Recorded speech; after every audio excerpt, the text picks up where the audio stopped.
Benvinguts a la crida 94. Espero que us hagi tocat la loteria i que sigueu tots multimilionaris. Si malgrat tot continueu amb ganes d'escriure, avui us portem un text que és un clàssic per a aquestes dates. Potser, després de sentir-lo, entendreu millor els qui, en un dia com avui, desitgen salut i amor en lloc de diners.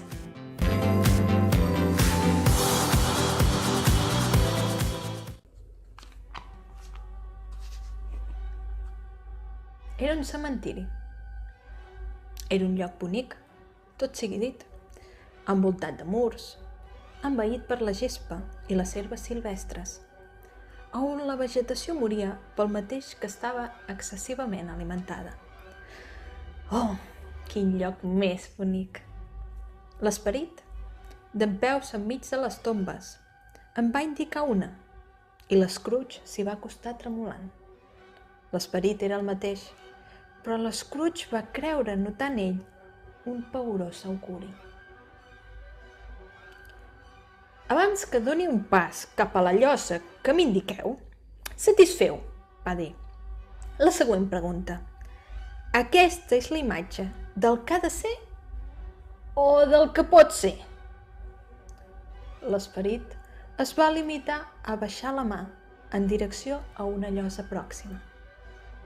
L'Scrooge es va arrossegar fins a la tomba, posseït d'espant, i seguint la direcció del dit del fantasma, va llegir sobre la pedra d'una sepultura abandonada, Ebenezer Scrooge.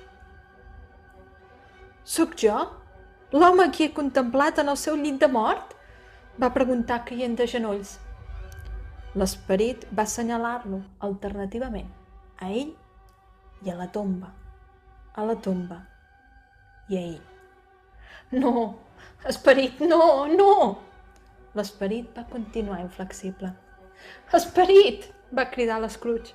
«Escolta'm, ja no sóc l'home que era, i no sóc l'home que hagués estat de no haver tingut la sort que m'haguéssiu visitat.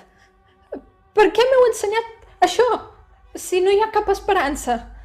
Celebraré el Nadal en fons al meu cor i m'esforçaré en conservar el seu culte durant tot l'any. Viuré en el passat, en el present i en el provenir. Sempre estareu presents en la meva memòria els tres esperits i no oblidaré les vostres lliçons. Oh, digueu-me que puc esborrar la inscripció d'aquesta pedra!»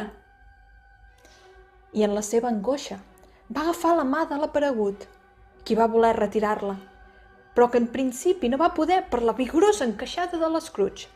Al final, amb més força, es va deixar anar.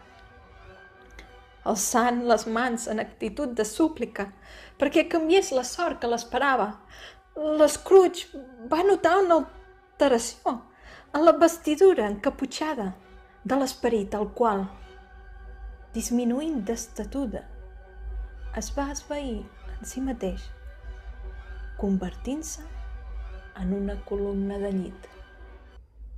En una columna del seu llit.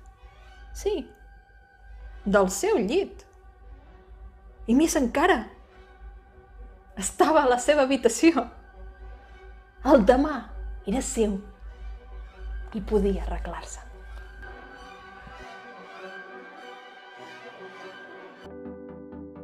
La paraula obligatòria de la crida d'aquesta setmana és demà.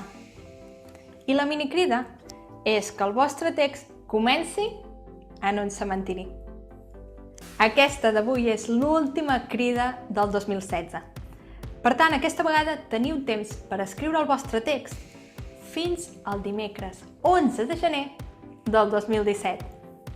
A més, com que són vacances, aquesta setmana no hi haurà intercanvi de comentaris. Ens retrobem l'any que ve. Molt bon Nadal! Estigueu alerta el dia de Sants Innocents.